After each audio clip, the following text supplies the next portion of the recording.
Good morning. Thank you very much, Eric, Mario, and Josep for the very kind invitation. So, cancer immunotherapy, as you certainly know, is about mostly T lymphocytes, the antigens that they recognize on tumors, preferably specific antigens. Also about activatory and inhibitory core receptors. We'll deal with this in a minute. They are working or acting on the T cells mostly. What is done today is to manipulate or modify the function of these receptors. This is CTLA4, PD-1, PD-L1, so it acts on that part. Adoptive T cell therapy is being used more and more. There are large progresses in there, mostly through genetic manipulation of these cells, so this is dealing with the T cells themselves. And then vaccines or immunizations where one uses the antigens, and all these things can be combined. Now, very often it does not work, as you know, of course. That's for the future, either because there are not enough antigens out there, or, and it's not alternatively, it could be you could have immunosuppression in the tumor, or everything can be pretty much okay, but you do not have enough of these T cells in there, so they need to be re-stimulated, boosted in a way. This is mostly what PD-1, anti-PD-1 will do. So I will not, of course, deal with all these items. Today I will focus and have more information for you about the issue of antigens and neo-epitopes. You listen here, at least, a lot about that these days, and it's important for many of the tumors you are dealing with. I will also mention something that is interesting about the mechanism of activity of anti-CTLA4, which is changing, and it probably will have consequences in the clinic in the years to come. And this will lead us to regulatory T cells. So T cells are absolutely crucial. Here you know what they can do. They are, of course, not the only cells that can destroy tumor cells, but they are by large the most efficient ones. They are exquisitely specific. They can live for very long periods of time, dividing usually, so you have a memory in there. So because of their killing capacities, their extreme sensitivity, and also specificity, and because there is memory, you have something that is absolutely unique to deal with cancer cells and cancer for long periods of time. So systemic, tumor-specific, long-term protection. You do not have that with any other treatment. So the antigens that are recognized, this is absolutely central. It's difficult, so it's usually kind of forgotten. So what are we dealing with here? I don't know whether I can have this mouse working, maybe not. So the T cells, they have, at least the cytolytic T cells, no mouse. I have mouse in the lab, but not here. So they have CD8 as a core receptor. They recognize antigenic peptides that are presented on the cell surface of the tumor cells on HLA class 1 molecules, HLA ABC.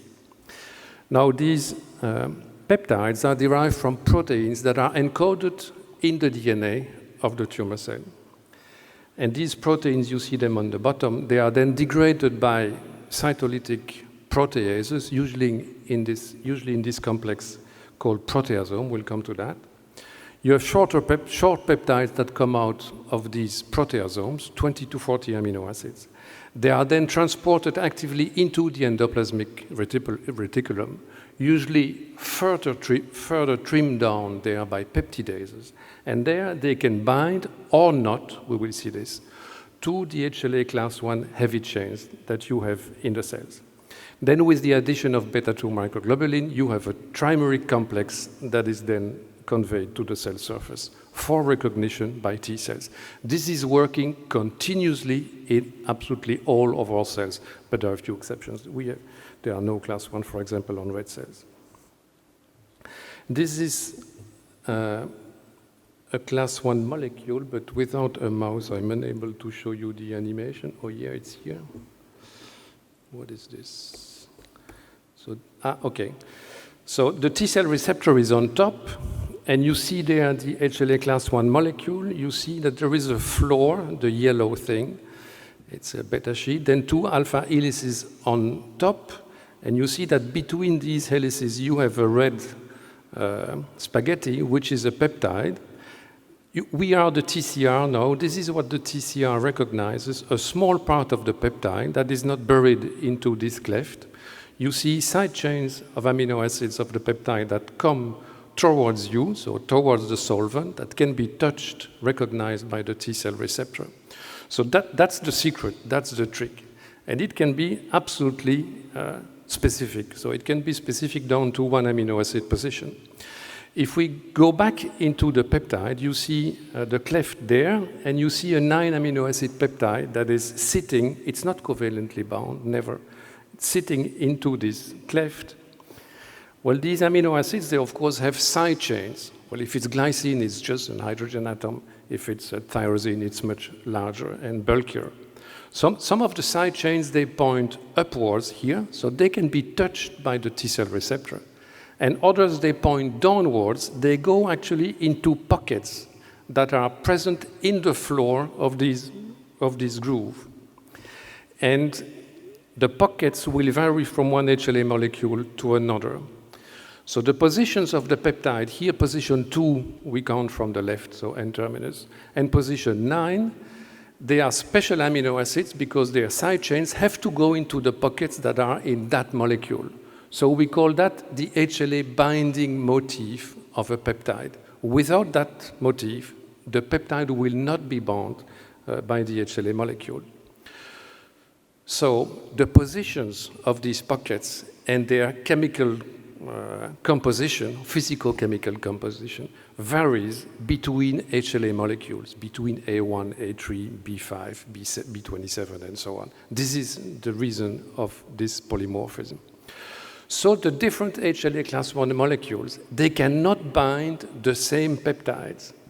So the HLA binding motifs will vary. I'll give you an example. HLA A1, you see that you need at position 3, P3, an acid, aspartic acid or glutamic acid, and you need a tyrosine at position P9.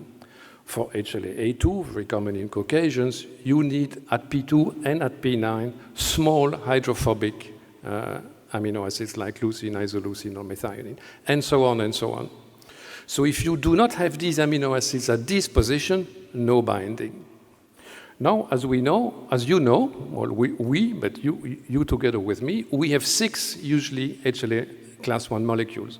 So there is a reasonably vast choice. And this is the reason why we have 3 genes and a high polymorphism, so 2 alleles, 2 different alleles usually for each of these genes. Now we go back to the tumor antigens, and the most important antigens on tumors today are these mutated antigens or neoepitopes. So because of mutations, it could be single nucleotide variations, it could be small indels, insertions of deletions. You have changes in the sequence and you have new amino acids in a protein. Either one amino acid is changed or a larger segment, because with indels you have change of open reading frame. So you can have much larger stretch of proteins that are different in the tumor cells as compared to the normal cells.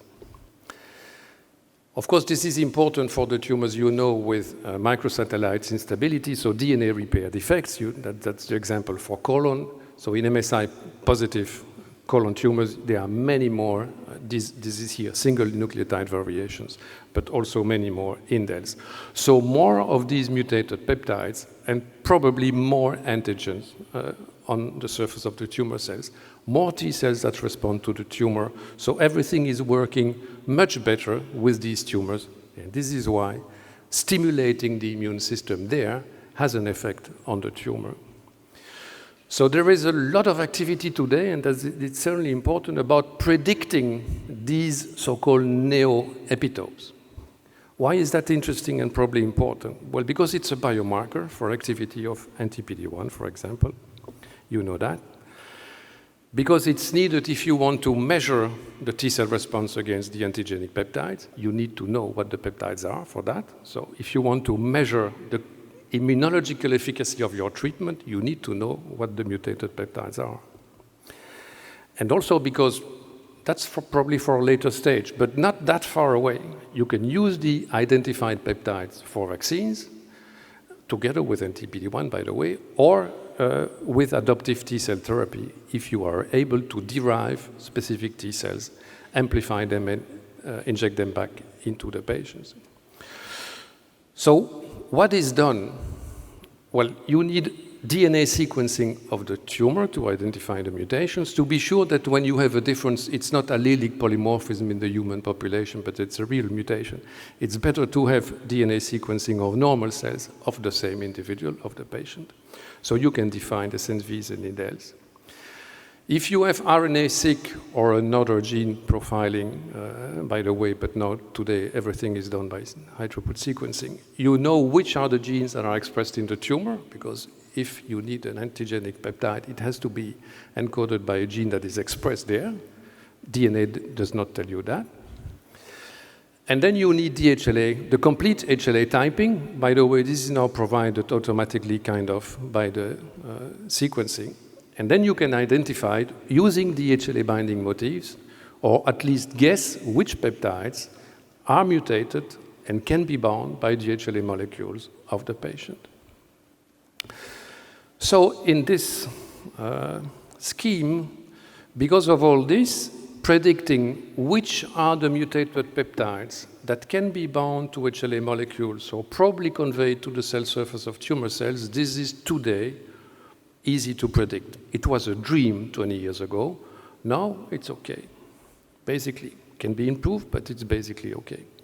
What is still an issue is predicting whether or not a given peptide will come out of the proteasome machinery unharmed, because the proteasome could cut in the middle of your peptide, then it's lost. So predicting this antigen processing, as we call it, is not that easy today. Why is that?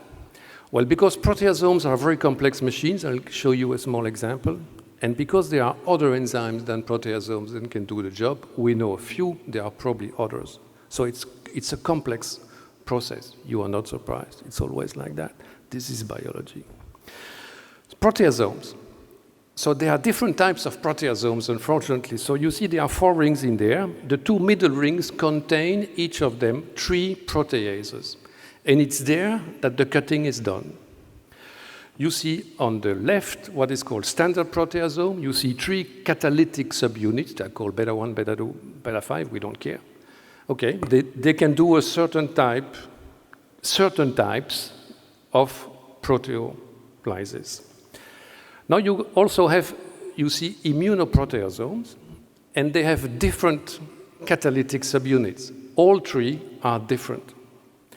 On the far right, it's proteasomes that you can only find in thymus. We can forget that today.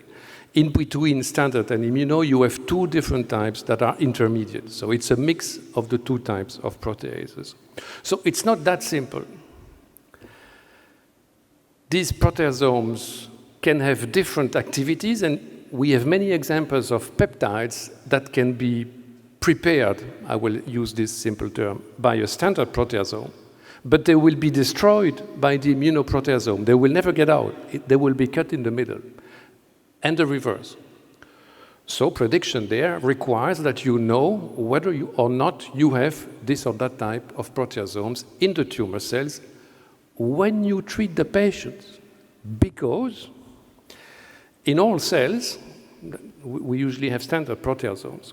But in the presence of interferon gamma, inflammatory cytokine produced a lot by NK cells and by activated T cells locally, all cells start to produce immunoproteasomes. So they make the immunosubunits, which are integrated into the proteasomes better than the standard subunits. The proteasomes are changing. So it's difficult to predict exactly what you will have in the tumor when you treat. For all these reasons, and because there are other enzymes involved, it's difficult to predict this processing today. So there it's not a black box, but it's tough. So all the predictions you are hearing about, they are not yet perfect. That's the least we can say. Now, all this is about these neoepitopes. Many of you are treating patients without a DNA repair defect in the tumor. So what do I do for the patients with a tumor that is not MSI+? That's most of them, of course. So what? We are forgetting you? Immunology is forgetting you? Well, no. There are other types of tumor antigens, and there are also unconventional tumor antigens. So this is also something a bit subtle, but I think very important. So other types of tumor antigens, I mentioned this last year, it has been published many times. So you see that there are the MAGE-type antigens, so genes that are expressed selectively due to DNA demethylation in tumors, not present normally in normal tissues. Viral antigens, of course, this is not new.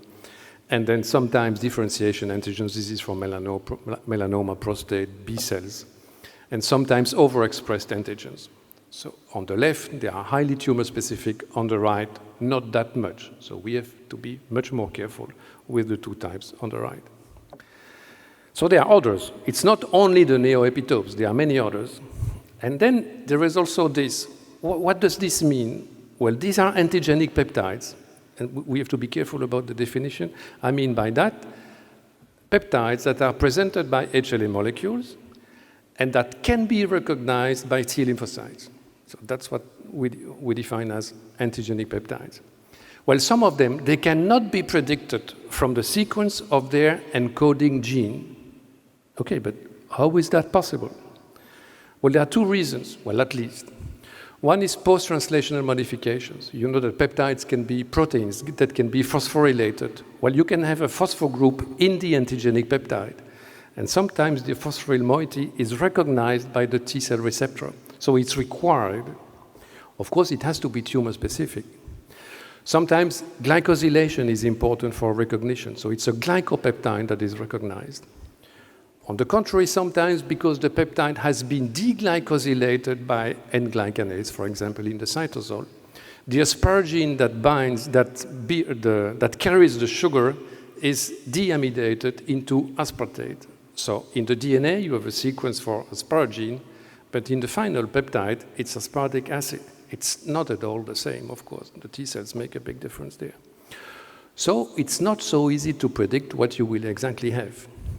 And then there is something that is the top of the complexity for today. But some people think that this is very, very important. I would concur. Peptide splicing, what is this? So you have a sequence there of amino acids encoded by the DNA and RNA. A part of that, 9 amino acids, they are processed in the cell, and you have an antigenic peptide. Okay, that's the normal situation. However, sometimes what you can have is this.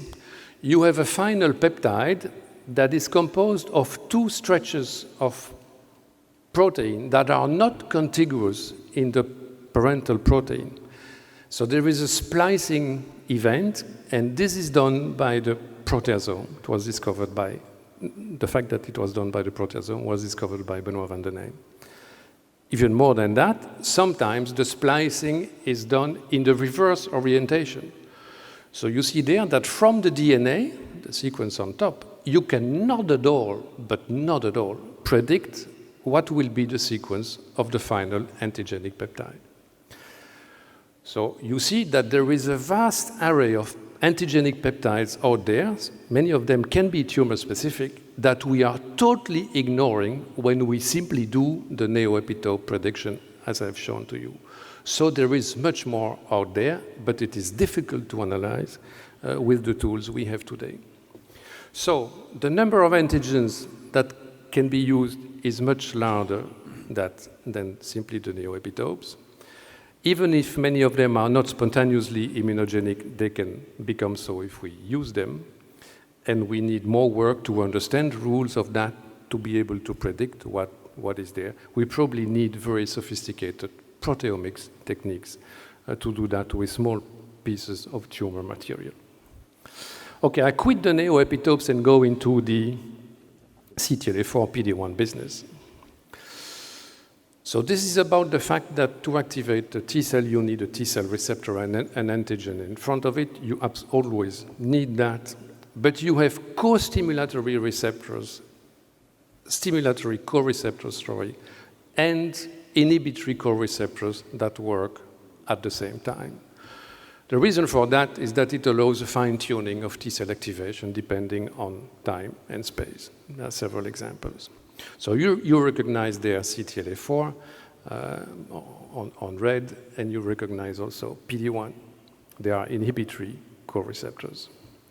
Now we have antibodies that can either stimulate the system by having an agonistic activity on the stimulatory co-receptors, or that boost the system by decreasing the inhibition that is conveyed by inhibitory receptors. This is what anti-CTLA-4, anti-PD-1, and anti-PD-1 antibodies are doing. So that's what happens on a T cell. So initially you need a stimulation with, a co-stimulation with CD28, which is the key molecule in all this.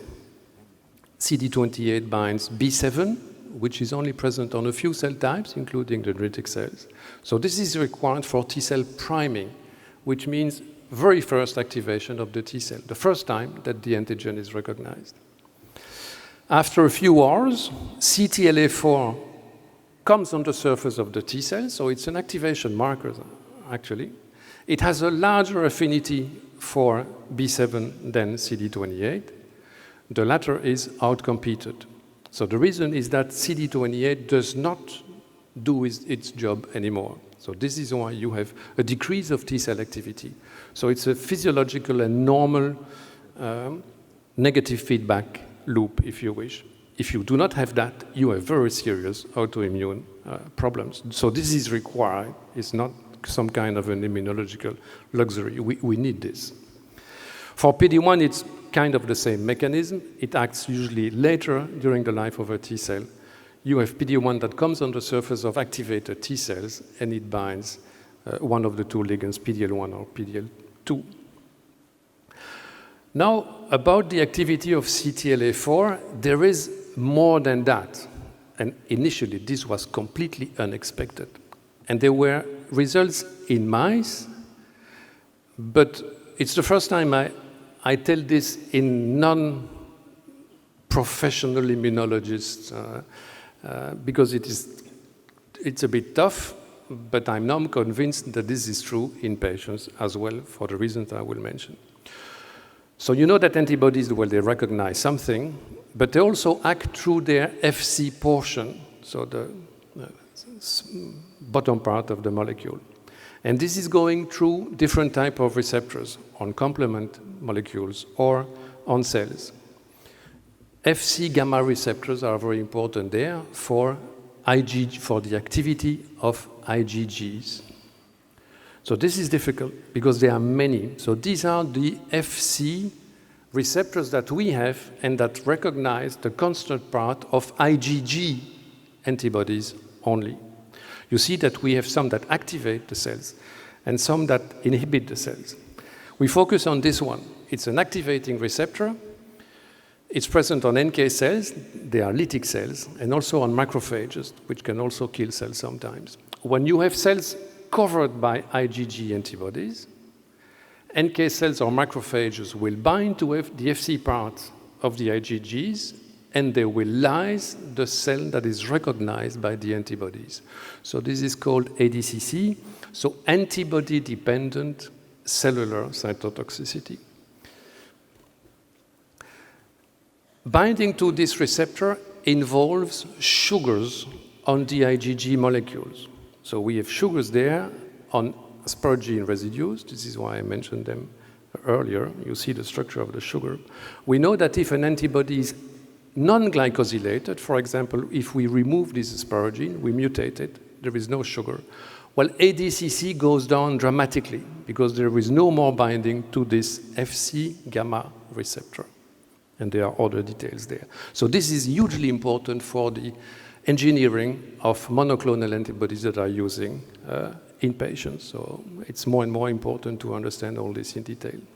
So now there are new results about what is being done by anti-CTLA-4. So this is a new version of data in mice, because now this is mice which have a sarcoma, and they are transgenic for the human Fc gamma receptors, because there are subtle differences between human men and mice there. And they are treated with anti-CTLA-4 antibodies. They recognize more CTLA-4. However, these antibodies are chimeric, and they have human Fc portions. So they are completely mimic the interaction between the Fc part of the IgG and the Fc gamma receptors. So these interactions are human, even though we are in a mouse with a mouse tumor and a mouse CTLA-4. So let's have a look at the result. Treating mice with anti-CTLA-4, here you see tumor grows, the tumor, they grow. 0 out of 10 long-term protection of the animals.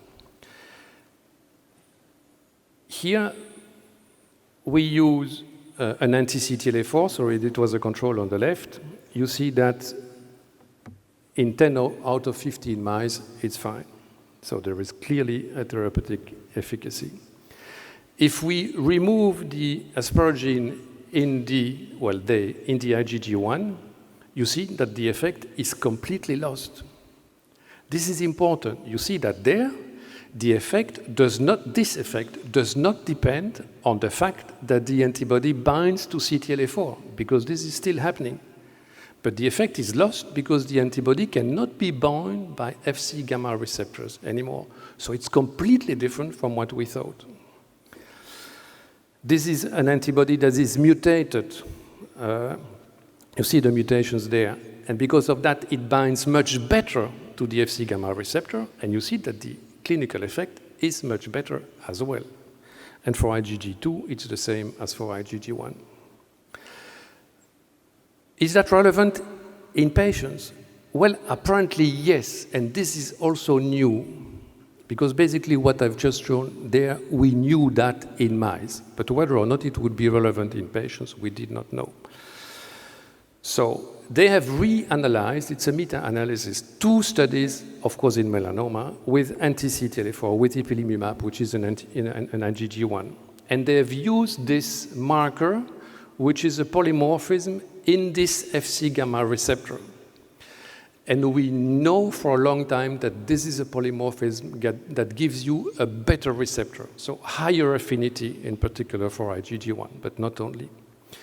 It was shown to be a biomarker of response for trastuzumab. You probably have heard of this. This is why trastuzumab became an immunotherapy instead of a hormonal, or on top of an hormonal therapy. What you see here is the anti-CTLA-4 response rate in patients with a low number of neoepitopes, to simplify, in the tumor, the 2 groups. However, you see that in one group, there is this VU158F polymorphism. In the other group, no. So differences in affinity of the receptor. No difference. Nobody cares. We knew this because it had been done. But this has not been done. They have repeated the analysis only on patients with a tumor carrying many neoepitopes, to simplify. And you see that here there is a big difference. The patients who have a high affinity Fc gamma receptor, they are much better off. And this is, of course, very important. You also see that there is a much higher clinical activity in the groups with this high affinity receptor, whether they have also more indels or whether they have on top of that CD8 infiltration into the tumor. And so this is in 2 other groups from another study. So they compared 2 groups. The 2 of them have tumors with a high CD8 infiltration because there are many mutations in there. And you see that there is a big difference in therapeutic efficacy, whether you do or not have this high affinity receptor. So, conclusions for this, it's my last slide. The clinical efficacy of CTLA-4 blockade does not depend only on CTLA-4 blockade, obviously. And this is really new in human. It depends on this. The most likely mechanism, I've not shown the data for this, is that there is a killing of suppressive T cells, the Tregs, because these are cells that are present in the tumor and that carry continuously high levels of CTLA-4. So it's not shown here, but it's almost certain now that this is because there is an effect on Tregs, on these regulatory T cells. So they become an even more promising target for immunotherapy than they were, or they were thought to become.